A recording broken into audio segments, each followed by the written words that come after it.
Okay, welcome to the Sapphic World Book Club again, Jen. Thank you. I'm so glad you guys had me back. Yes, of course. Well, you wrote a book. We have some questions, Huh. but Well, first, let's do the lighter stuff first because you are very generous and you have given us two copies of the book signed yes. Yep. or to give away. Yay! Yeah. So we have two. One will be given away from people that watched the YouTube Q&A on the YouTube Yep. channel. And one will be given away to one of the people that are here now in the Zoom. So we've been thinking, and I think we have our co-host Jess that has a little picture with the stack of books and the glasses on top. That's our co-host of the Sapphic World Book Club. You can send a direct message to her and say, I want it. And the 10th person to do that will get the book. Perfect. Yes? Okay, so Sounds I fun. want it. Send a DM to Jess, and if you're the 10th person, you get the book. Okay. Jamie, are you ready, Jen, for all the burning Yeah, yeah, let's questions? do it. Okay. Well, first of all, you've heard it before, but why? What the fuck? The why was simply, the Maya Angelou has a quote about it's something to the extent of if there's a book you want to read and it hasn't been written yet, you must write it. And I kind of actually everything I write has to do with that because it's what I want to read. Therefore, obviously, I write it. And I really wanted I think I started this. I got the idea for it a bit ago, but I started it in like 2020, 2021. And there were a drastic uptick in, especially amongst female athletes, the more or less in both college and professional sport, suicide rates had drastically risen, and emotional. I don't know. Basically, it's just never talked about everything that goes on behind the scenes in the athletic world, and not just the athletic world. I mean, this extends to any professional, a high power, high pressure environment, and it just felt like it was something that needed to be talked about more. And it's I was a collegiate athlete. I have ridden competitive equestrians my entire life. And I've lost several friends in the equestrian world due to just the high expectations and the push for perfection and never being able to attain that. I mean, perfection isn't possible. And unfortunately, that's just something that people now look at as a standard instead of just as as a mark that you're trying to reach. But I think people actually genuinely think they can get there. And so that was how Dylan Sinclair was born. I took a lot of the things I had experienced and a lot of the things I've watched really high level athletes experience and just wanted to tell that story. And when I was starting it, I didn't know exactly how it would end, but as I got closer to it, I was like, oh yeah, take one was definitely where I thought that was going. And honestly, I finished take one and my wife was like, no, like this can't. My wife, she cried for like, I think she's on here still. She cried for like 3 weeks regarding the end of that book. And I mean, and it was actually just devastating to write, which is sounds silly when you're creating fictional characters, but it was genuinely devastating. So I sat on it for a long time and thought, no, what I really want to hit isn't just that like this is a reality that people go through. What I want to hit is that there's an I don't want to say an option because it's just not that simple. Mental health is not that simple, but that there is a light. So, at the end of the tunnel, to use a really overused cliche, and that there is, everybody uses like it gets better and whatnot. And the truth be told is that so many times that if you do hang on, it does get better. So I wanted to say, no, this is the real ending with take one, but take two is if you if you get the help that you need and you push through and you continue to maintain hope and continue on, that this is where it can lead you. And it doesn't mean it's all happiness and butterflies and perfection, but it's just another chance, and it's better than the alternatives. So that was the why. Well, that Absolutely. answers a lot of questions. Jamie, you got Uh, another one? Yeah, well, just one of the technical ones that came up in the book club as well is just talking a little bit about why is it first person for Cam and then third person for Dylan.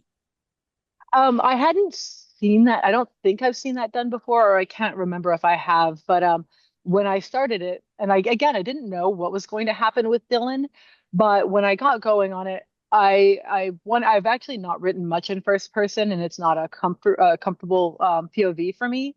But for Cam, I was like, no, she's so fun, and I really wanted that experience of her experience in going through not only like her like sexual awakening and like toaster oven situation, but also going through that huge heavy loss, because I think that makes it so much more poignant.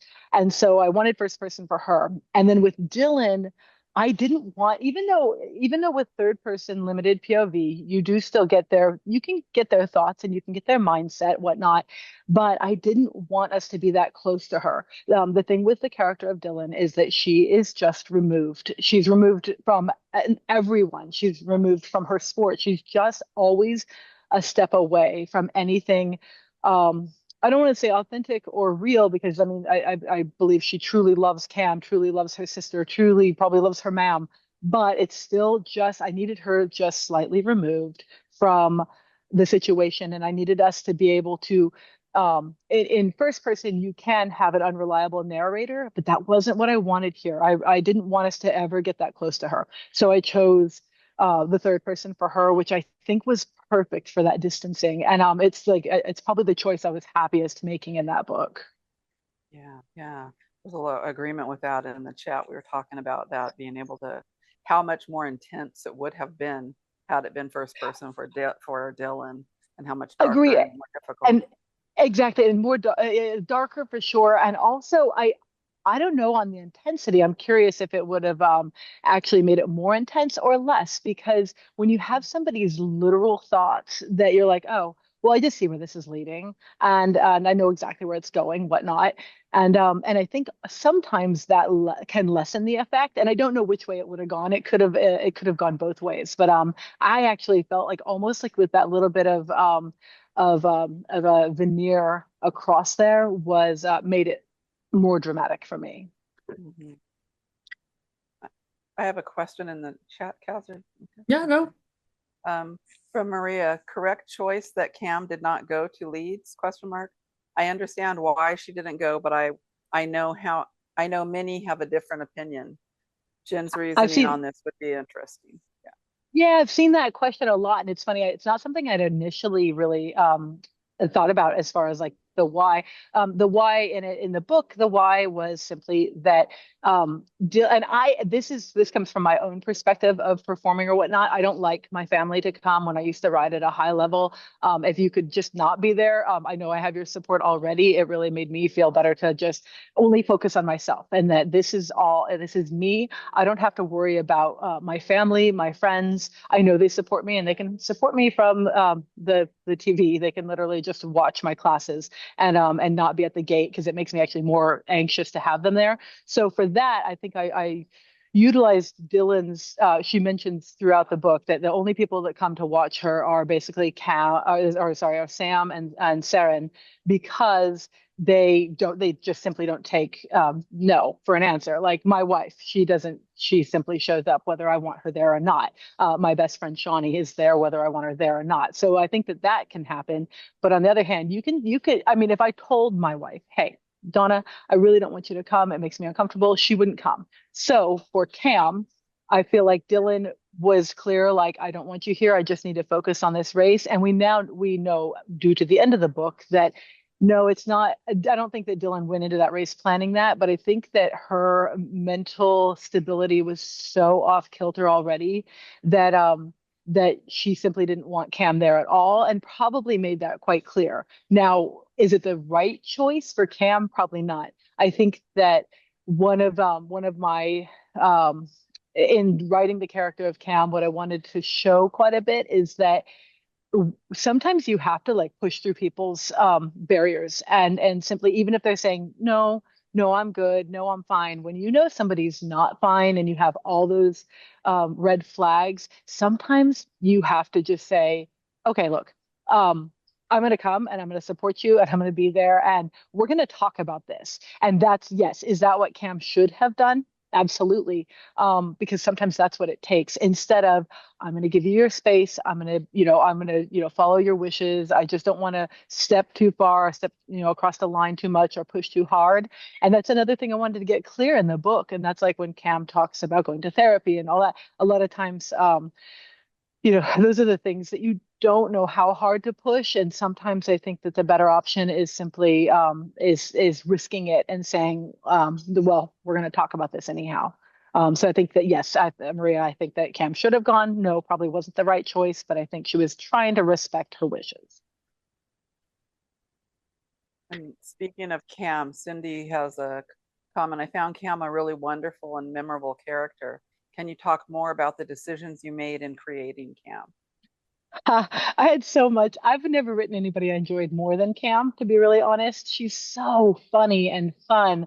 And the thing I liked about her was that I wanted this character who, okay, so she's going to become this big celebrity and she's the one that's famous and everybody's looking at. And normally when you read, I don't use the trope terms too often because I didn't even honestly know about them until a few years ago, but like, celebrity romance tropes is that it's normally the celebrity that's hiding, and it's the celebrities that's like, no, no, no, we can't have this known because this will destroy my career. And I wanted a character that was like, oh, I don't give a fuck. I just basically want to be me, and I don't care about any of this around me. This is all nil and void compared to how much I love this person. And so when creating Cam, I was like, oh, that's who I wanted to be first and foremost. So I had a lot of fun with like those yearbook in the beginning, those yearbook when you're voted most athletic, most whatever. When I had Cam voted most likely to lead a protest, I wanted to show that she has this, even though she's kind of demure and awkward, and not demure, but just awkward and funny and a little bit self-effacing, that she has this other side of her that's like, no, no, no, I'm going to stand up for what's right, and I'm that person. And I wanted so much of her to be like almost like a polar conflict in her character of like, I'm this sweet demure little Hollywood angel. It's like what everybody wants, your perfect Hollywood Shirley Temple to be, but she's really not. She's got this big persona behind all of that, and so I wanted her to just have all these multifacets that kind of click together. And I think that's what I wanted for Dylan to be able to fall in love with, because Cam was so many different people all wrapped up into one. And so creating her, I just took all my favorite things and in some of my favorite people and basically did a complete mosh of all of it, a mesh of all of it together in Cam. And that's how I reached where I was with her. Can I do a question? Yeah. I guess we'll let you. Great. It's not mine. We have a lot of them from all the Yes. people that filled in the forms. Someone asked if you do you think that Dylan's mindset could have been different if she had confronted the ex-coach, or if she had been able to contact her father after making the Olympic team? That's a great question. Yeah. Yeah, I do, because I think that you live in that last chapter I wrote from take one, 53, no, sorry, 52 of Dylan when she never leaves the island versus take two when she goes and confronts him, even though he's dead, but still confronts all those demons in her past.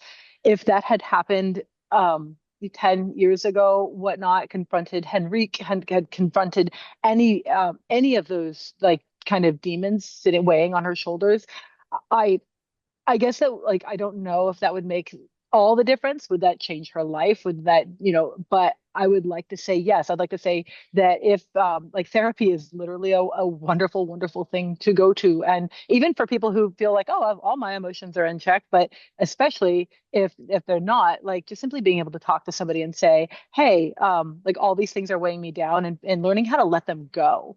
So I think that had she confronted Henrik and had she been able to talk to her dad, I think that just weighed so heavily on her. And when something like that I think just starts to like eat through your skin and like honestly like just eat through your heart over and over and over. And if you don't address it, then you end up where Dylan was on a cliff ledge in take one. So yes, I do think that that would have made a huge difference in her life, and I think hopefully that's like a takeaway a bit from the book is like not to just sit and let something fester, and not to talk to the people that you love. And as hard as that is, I mean, like you can sit here and say it till you're blue in the face, but it's not simple.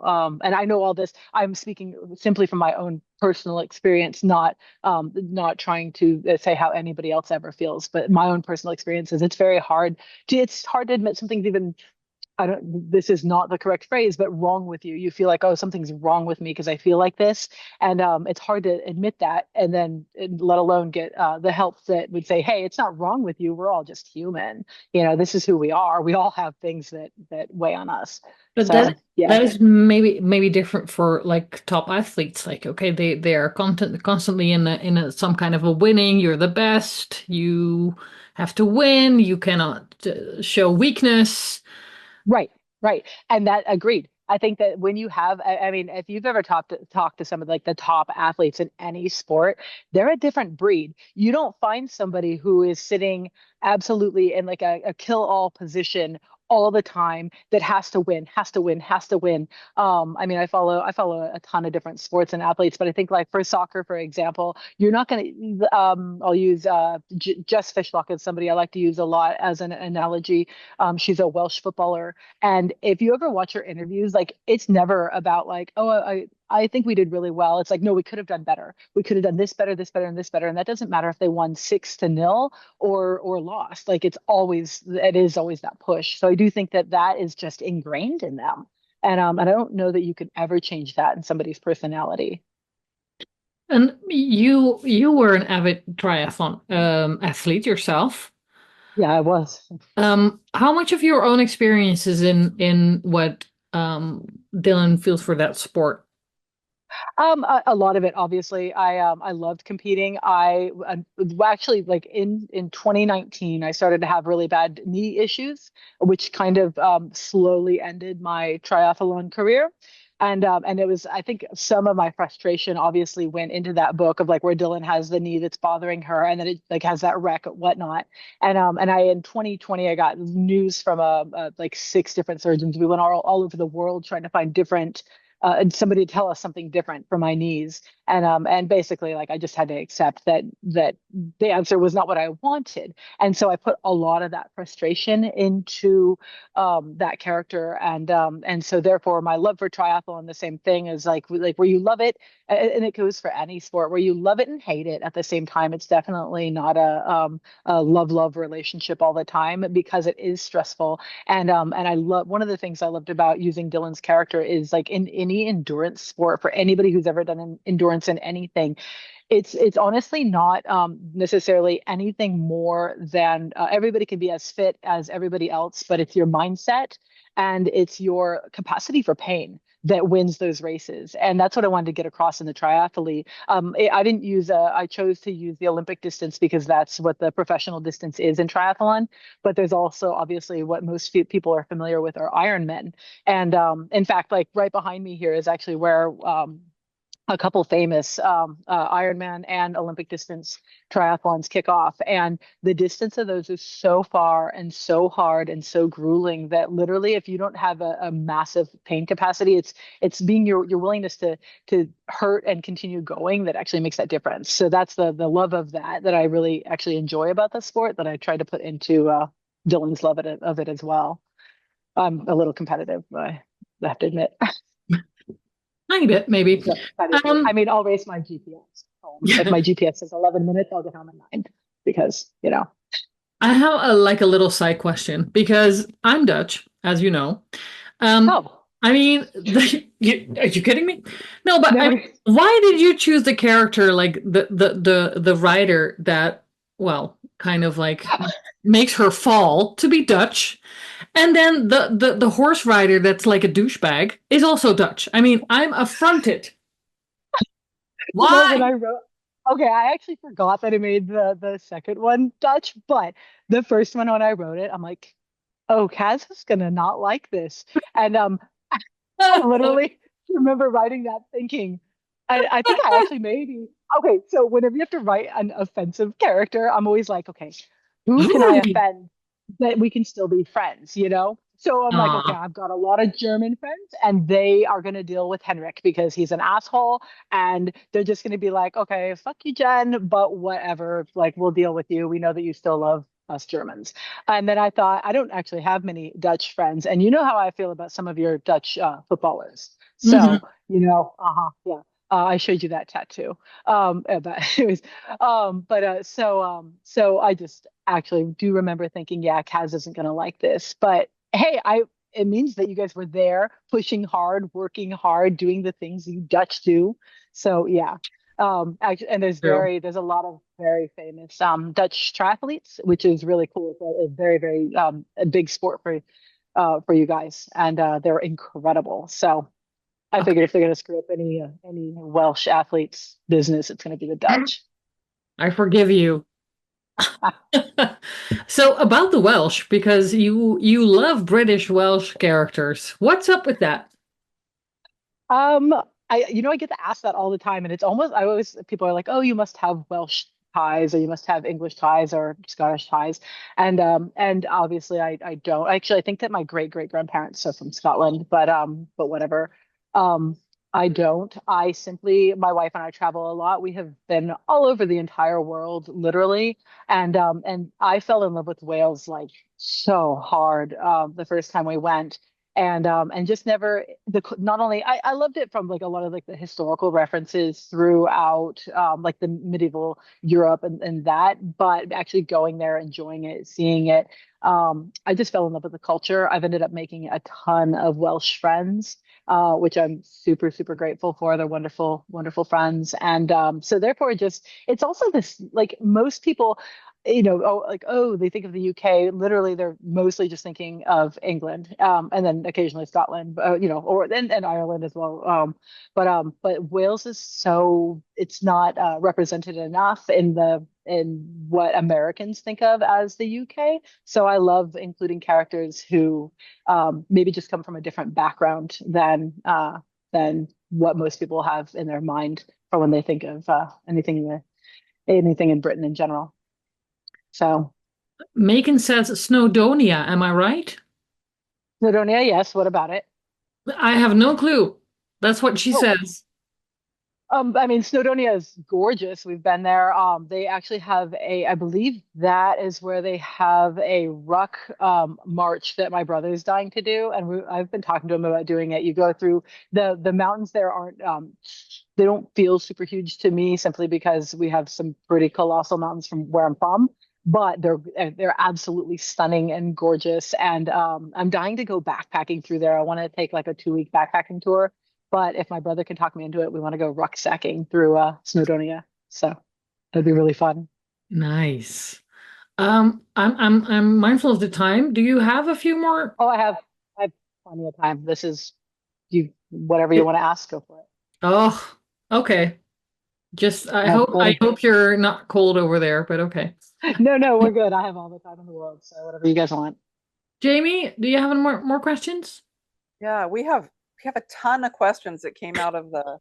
Yeah. I'm just kind of trying to sift through to Oh, it's let's fine. see. One of the ones is do you have a vision of what's next for Cam and Dylan's sister and mom? I do. I actually hadn't really considered doing. I kind of wanted to address Cam in some other, maybe in just a novella or something like that. But then I have a reader group that one of my readers started, and we talked a bit about. Somebody had mentioned that, oh, please do a book for Cam moving forward and her grief and healing process, and it hadn't necessarily been, on my radar as far as like a full book. But the more I thought about it, like whoever actually recommended that, like you're in the doghouse because I'm having so much trouble writing the fourth book of The Senator's Wife now because literally all I want to do is write Cam's book and like deal with that. And because I think it could be I think it's important, and it might also be a bit important to show like that healing process and where her story goes from there. I have a lot of readers who want Amelia from the Senator's Wife series to hook up with Cam, and I can't tell you guys it's probably not going to happen, but it is a really amusing. I've had some fun trying to see how if I could ever make that work, but I'm not sure. It's pretty funny though.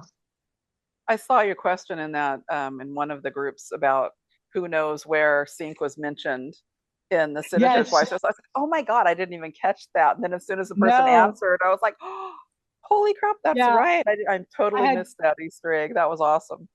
Oh, I totally, when I put that in there, I decided that, okay, I'm not going to call her Dylan because, well, A, Huntley would never call her Dylan, Sam wouldn't anyhow, but also I wanted it to be like kind of a hard little, like tiny, minute Easter egg there. So I figured Dylan would be just the person to get Alex in a lot of trouble. Seems kind of like she and Sam would be up for that. Mhm. Okay, let's see. Um, oh, somebody, this is about senators, the senator's wife. Is that okay? Sure. Oh, Like yeah. a little bit. A couple of questions. One is when is the trilogy going to be a movie? And two, I'd like to know whether book four of The Senator's Wife would be influenced with real life events like this election we just had in the US. Oh man. So for a movie wise, we actually have Donna and I have been working really hard. I have a possibility for an agent to represent. An agent represents you differently in obviously like publishing than they do in film rights and things like that. And I have a film agent that we've known for a really long time that's really considering picking the project up and helping me move that forward, which would be amazing. And it's so much red tape, and it's being an independently published author. It makes it exponentially harder because you just don't have that audience. Like I look at other books get picked up where you're like, oh my gosh, like mine. Not that that one's not perfect for it as well, but you're like, oh, mine would really fit into that production company really well. So anyway, so we're working with an agent hopefully, and if she doesn't work out, then I think she'll be able to point us in the right direction, continuing that. And I would really like it to. We think it would be probably best on like a Netflix limited series for Senator's Wife would be amazing. And That would be I neat. literally, it would be really cool. And I get, I mean, tons and tons of requests as far as like if it could be made a movie. And I do think it would fit that bill really well. It's got a lot of high drama that would look really good on screen. Also, a lot of I was a theater major and did like a bit of dabbling in film, and I love the concept of what that could look like cinematically. It could be really really pretty. So that's the answer to that. And then um, as far as like the climate, I think that I kind of my climate wasn't intended in Whistleblower book three to I kind of obviously was hoping that wasn't going to be the case when I wrote Whistleblower, and I didn't really mean for it to parallel our current times. And alas, I just got like a super nasty review complaining that it paralleled the times, and I'm like, well, this was actually written like a year before this. Sorry, guys, but it unfortunately I didn't have any control over that. So I'm not sure how much. I have to agree. Like, I love to write about real things and like authenticity and everything, and I don't necessarily care to fit in any boxes. But at the same time, I don't know if I want to go down such a realism and realistic environment where it's not enjoyable anymore. Because I know so many of us are having such a hard time already with the election. I'd love to write some like crazy story that like could kind of like be a balm to our hearts, but I don't know the duplicity would be it. So I think I might end up probably straying away a little bit from the political climate because politics right now are just a hotbed of emotion for our community, and I don't know that that's what I'm going to tackle in that book. I have another idea for another book that might be more enjoyable. Well, I say enjoyable lightly, but might have a more interesting ending at some point, but probably not Duplicity, which will be in book four. Would you ever, someone asked, what do you have against happily ever afters? Hey, And I felt like Whistleblower was pretty happy. Thank you. I mean, I nothing at all. I enjoy happily ever afters. And ironically, however, if whoever asked that might be actually on point because I guess I actually the books I remember growing up and reading and the things that moved me the most weren't necessarily not happy, but they weren't necessarily a like a fairy very tale happy? Yeah, they weren't. And so I think that the reality, like I said, like in my writing, you know, people say, "Oh, you don't write romance." That's correct, and I'm glad that we're finally getting through that barrier because I think in the Sapphic community, everybody assumes that, oh, if it's Sapphic, it's romance, and that's like, and I think that you're just pigeonholed into that. And like the Senator's Wife was never meant to be romance. It was actually never even meant to be. I didn't write it for any genre. I didn't say, "Oh, I'm going to sit down and write a Sapphic anything." I just wrote a story I wanted to read. So I don't when I write it, I don't want to say I'm trying to write it for a broader audience, but I'm trying to write it for any audience. The unfinished line, one comment I get a lot is like, oh, you don't have to be within the LGBTQ community to enjoy this book because it's not necessarily just for that genre. And so that's what I intend for all of my books. I want them to extend beyond that. And so therefore, point being about the happily ever afters is that I like to just the more authentic and the more real and the more just genuine that I can place a story in and say like this is like the reality, and it doesn't necessarily mean that it's going to be a Hollywood ending. That's the truth. And will most of my books have happy ever afters? Yes, because it feels good to finish on that wavelength. But will all of them? Obviously not, because it's just not the way life is. So nothing against them. I like reading them, but I also really like reading something that something has to really hit and hurt my heart for it to go on my I can't stop thinking about this list. I don't know why, but that's what it is. I have a question from Alicia, it's a different one. Does Jen plan on writing a book with an equestrian main character? I would love to. I'm kind of sad that somebody also mentioned like, oh, you shouldn't have made Dylan's sister Sarin straight because like kind of ruins like it would have been fun. Unfortunately, Sarin, when I wrote her, felt very straight. So alas, there she is. She would have been really fun to follow up with on an equestrian book. But yes, I will be. I think I'll probably write about an eventer or dressage because that's where like the significant level of my background falls, or a show jumper. But I'd love to. And again, I'm not sure what yet, but I absolutely intend and hope to include horses in there somewhere um, because obviously it's something that I've spent my entire life doing. So, She can be a late bloomer. Hello. hey, hey, DA. Okay. Oh, Sarin. Yeah, Sarin. Yeah, it's so Jamie, you got funny. another one? Yeah, several.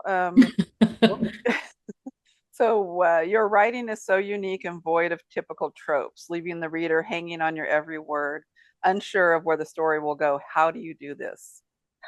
Thank you, whoever asked that. I appreciate that because I think, like I mentioned a little earlier, is that I hadn't, I've only ever read literary fiction my entire life, and I wasn't even aware of tropes. I didn't know when somebody said, "Oh, the senator's wife is age gap." I'm like, "What's that mean?" And then I told my wife, "Donna, I think we're age gap lesbians."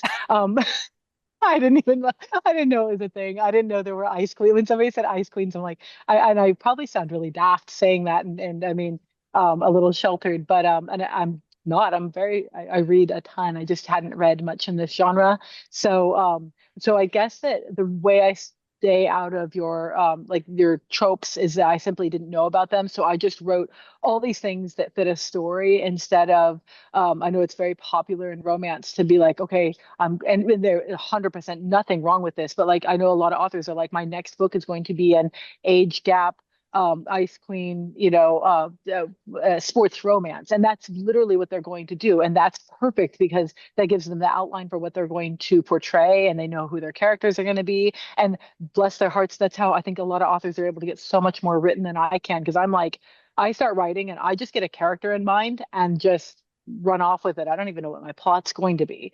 So I just start like with one or two characters and just start writing. And it takes me, unfortunately, literally years to make that into something legible. But I think that's probably how I stay out of that trope, not stay out of the trope, but just simply don't end up falling into specific tropes.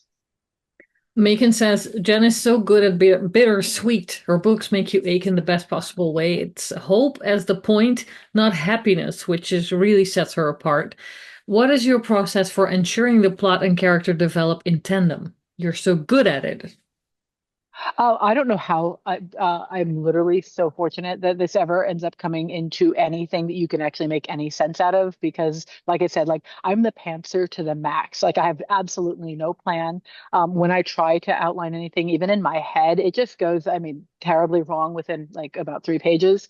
So how it ends up actually working is probably the fact that I rewrite and rewrite. I bet you and unfortunately, my first draft, I'm like, I'm going to make this one excellent, and I'll spend hours on a sentence, and then only on my 503rd rewrite to be like, yeah, why did I waste all that time? This is all shit, and it's all leaving. So it's just literally all of it's in the editing. I have a wonderful editor that I'm grateful for, and it's all in the editing, and it's all in the rewrite, trying to make it structure and fit. I have a comment that came in on the sign-up sheets that says about the fade to black. In my opinion, you create characters from the inside out. You create emotional connections, which is for me incredibly intimate.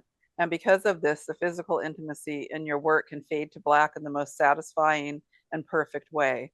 Just want you to know that while some folks may want more physically intimate details, your respect for the intimate moments between characters is greatly appreciated, tasteful, and beautifully done. Thank you. I really appreciate that. That's a great comment because it is probably my number one comment I get. Like I said, everything when somebody sees Sapphic, they assume romance, and romance now, it seems to be like, I mean, explicit is kind of the norm, and absolutely, there's so many books like with excellent explicit scenes that you're like, oh, this is amazing. And I simply don't write that. I don't know. You guys wouldn't want to read what I tried. I told my wife, I was like, you know what? For Valentine's Day, for my readers group, I'm gonna do like some really like explicit, sexy scene. I lied. It's not happening, folks, because I tried it and I'm like, I just suck at this. I have so much respect for authors who can do it tastefully and just make it beautiful. And therefore I stick to the emotions and I've tried to steer away from the full fade to black moments. I understand, like especially as like readership, that it is unsatisfying for a lot of readers, that they're like, okay, well, that, yay, they kissed and lights out. That's kind of bullshit. Like we're all here for a little more than that. So I do obviously try to extend that. But I guess my whole thing is I love being inside the character's head, and I love the emotions so much more than any of the physical descriptions. So I really, really try to hound in on that, to give the readers something different, obviously, because if they're not going to get the physical aspect of it and not get that the clarity for what's going on there, then I think, okay, then therefore I can instead offer this. And so I do try really hard to continue with like all the emotional, the full spectrum of emotions that go into love scenes. And it's what I love to write. I really enjoy. I hate writing love scenes in general, but I do really enjoy that emotional connection. And I wish I did the physical part better, but I think that basically my readers are starting to understand that, like, basically Cam and Dylan in the castle or wherever, that's like about as explicit as you're going to get from me. Um, I have an anthology I'm working on that maybe I'll try to get like a little bit more interesting, but I doubt it. I think that what I write is probably kind of what it is. So Yeah, for me, I think what's so special is because I wholeheartedly agree with this comment and with this question, because it's like I didn't miss it. And yes. usually I'm like, okay, so what's happening? What's Hello. happening against that wall Like, in the bedroom? I don't know where in the forest, because right. oh, yeah, somehow the plot is like driven with the connection and it's physical, and you need that. And if you don't have it, it's like that's like half the book. Hello, and with yours, it's Agreed. like I don't need it. It would Oh, I that's great. like the first like your work is like yeah, I don't need it. I don't Oh, miss I it. And appreciate I'm like, that. okay. Good.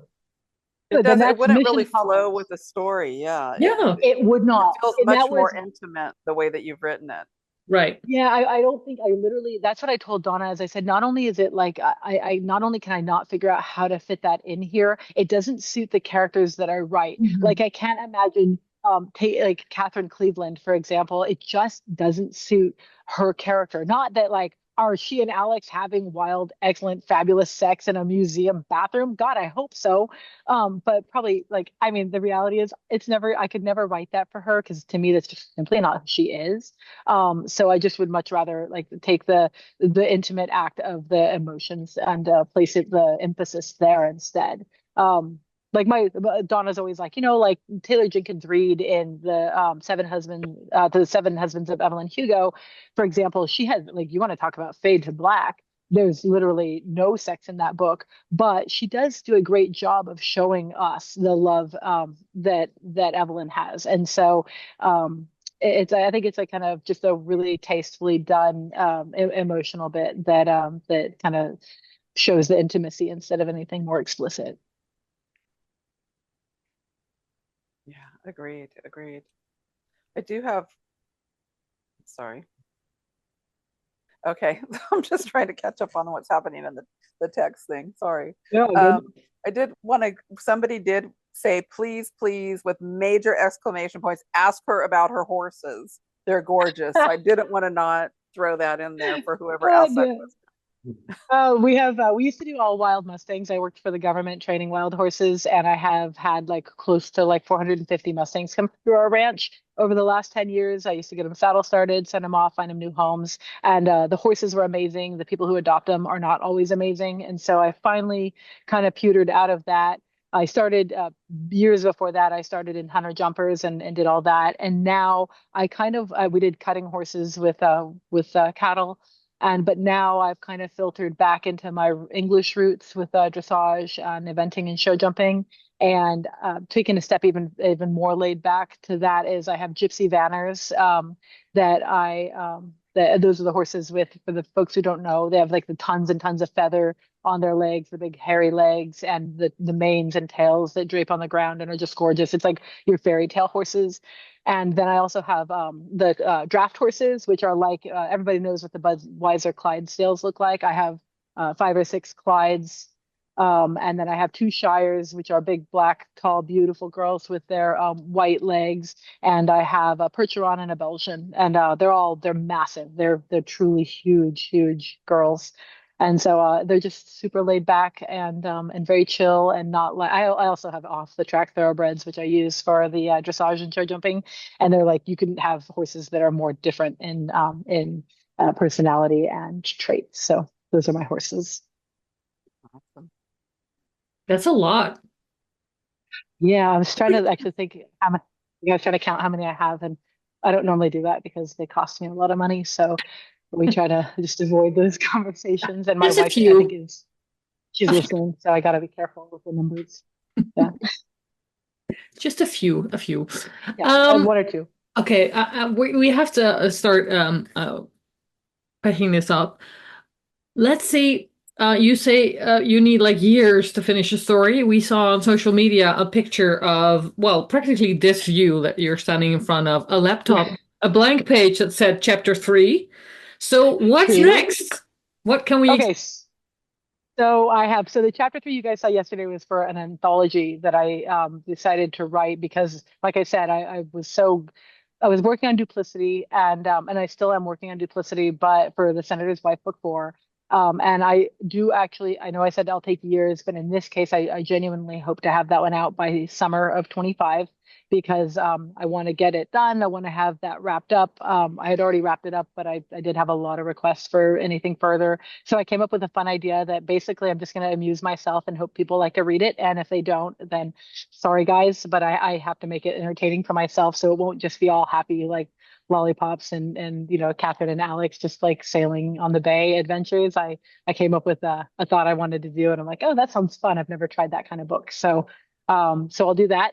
But the chapter 3 you saw is for the anthology, and I've actually had a ton of fun coming up with ideas and jotting down chapters for an anthology that I hope to release in the spring. And that'll include like deleted and added scenes from the first 3 Senator's Wife books, along with points of view from other characters. So like Natalie, for example, Amelia, for example, getting their actual point of view instead of just the dual point of view of Alex and Catherine. And then like a lot of it'll be like kind of if I could put it out around Valentine's Day, a lot of them I tend to do like some of the more fun scenes, indeed. So that's what that anthology will entail, along with some from the Unfinished line. I've had a lot of fun ideas to do with Dylan and Cam in a happier environment, and just to kind of refresh the not happily ever after, but the happily for now moments in that relationship. So I'll have and I'm planning on, I have a trilogy. It's already written. It's called Curse the Queens, and it's kind of brutal. So I've decided whether I'm going to publish it under my name or do it as a pen name with everybody knowing it's me, but to separate the genres. That I will include scenes from that in it to kind of give everybody a taste of what's coming in that. So that'll be really fun for the anthology. Very Wow, that's a lot to look forward to. Yeah. Yeah, I'm excited about it. I'm very Okay, excited. I have a sneaky, sneaky, sneaky extra question. Yeah. Because you said you read a lot. What Sapphic book have you read that we should all read? That's not your. Oh, okay, it's not fair to use this one because I haven't finished it yet, but The Piano in the Tree is what I'm reading right now. And I don't know how I haven't it's Jo Haven is the author. I don't know her. I know nothing about her. And I'm probably like the latest bloomer in the world to coming to her work. But literally I'm at like 50% of this book, and I would read her entire back catalog just based off her first chapter. Her writing is stunning. It's some of the best writing I not in this genre, just some of the best writing I've enjoyed, period, in any genre. I find her prose is beautiful. It's really it's unique. Her intelligence shines on every single page. And so, like I said, I don't know Jo. But I just now I want to meet her, know more about her, because I have to tell her that I think that this book is gorgeous. My friend Charlie recommended it to me. It took me 6 months to, I don't have a lot of time reading when I'm writing. So it took me a while to get to this one, and I can't put it down. So that right now would be it's The Piano on the Tree by Jo Havens. It's outstanding. Wow. Okay, Yeah. good. Thank Check you. that out. Okay, back to your books because we have two signed copies to give away. One here on Right. Zoom. We've asked people to say, I want it to our co-host Jess in the chat, and we have a winner because the 10th person to do that was Tracy Coulter. So Cool. yay, Tracy, Cool. we're gonna make sure that you get that signed copy. And then for the people on the YouTube, you have to watch in the description to see um, what question you have to answer. Is that okay, Jamie? Sure. Sure. Great. Okay. Well, we all know where to find you, but maybe people stumble upon this on YouTube and don't know. Where can we find you if we haven't already on the social media and stuff? You can go to my website. My wife keeps that updated pretty frequently. It's jen@lyonauthor.com. Also on Insta, I've moved over to Threads primarily, and on Blue Sky as well. But I keep up my Facebook more often than anything. So Jen Lyon Author on Facebook is the best place to keep up with me, because I'm old. I'm of like the elder generation of millennial. So sorry guys. That's Facebook is my jam. Facebook all the way. Okay. Yeah. Well, thank you all for joining us. Thank you, Jen, for being with us and answering all the questions. And we haven't asked them all, but I think we covered most of them.